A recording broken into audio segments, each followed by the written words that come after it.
Quiet filing, buried on a Friday, surfaced days later.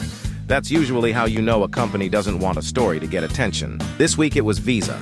A WARN notice filed July 31st, made public August 4th, showing 320 job cuts at their Foster City headquarters, effective August 15th. 11 days notice for people who've likely been there for years. Now here's what makes this one worth actually stopping on, instead of scrolling past as just another layoff headline. This isn't a story about junior roles or call centers. 6 of the people being cut are vice presidents, earning between $235,700 and $458,000 a year. Add in 37 senior directors and 16 chief engineering and architect roles, and you've got one of the most senior layoffs I've seen framed as an AI integration story all year. And that phrase, AI integration, is exactly what Visa's CEO is calling it. This is part of a broader 7% workforce reduction, roughly 2,600 people, that he's pitched publicly as the company reshaping itself around AI. Here's where I want you to slow down and actually think about the timing, because I think it matters more than the AI headline does.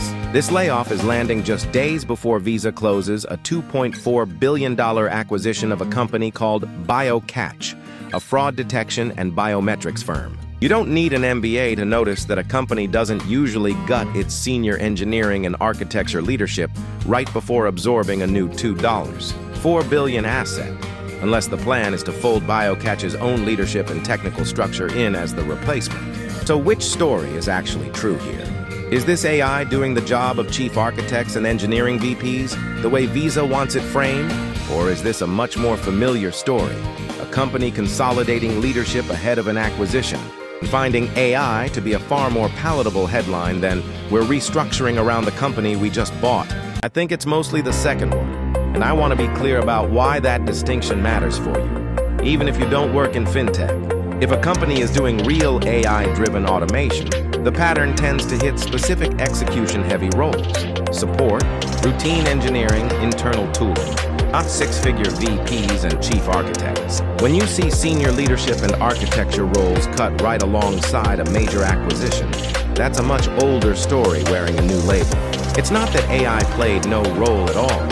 It's that AI has become the safest word a company can put in a press release right now, because almost nobody pushes back on it.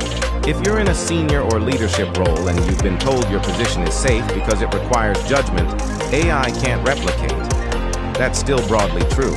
But this is the reminder that seniority protects you from automation, not from consolidation.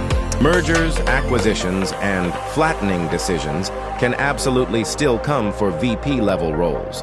And companies are learning that blaming AI gets a much gentler reaction from the market and the press than saying the real reason out loud. So next time you see a layoff headline with AI integration in the framing, ask the question I asked here.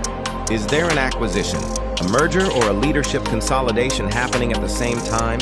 Because if there is, you're probably looking at 2 decisions being sold to you as one. I'll be tracking Visa's actual headcount and org chart over the next couple of quarters to see which story turns out to be true. Subscribe if you want that follow-up the moment it happens.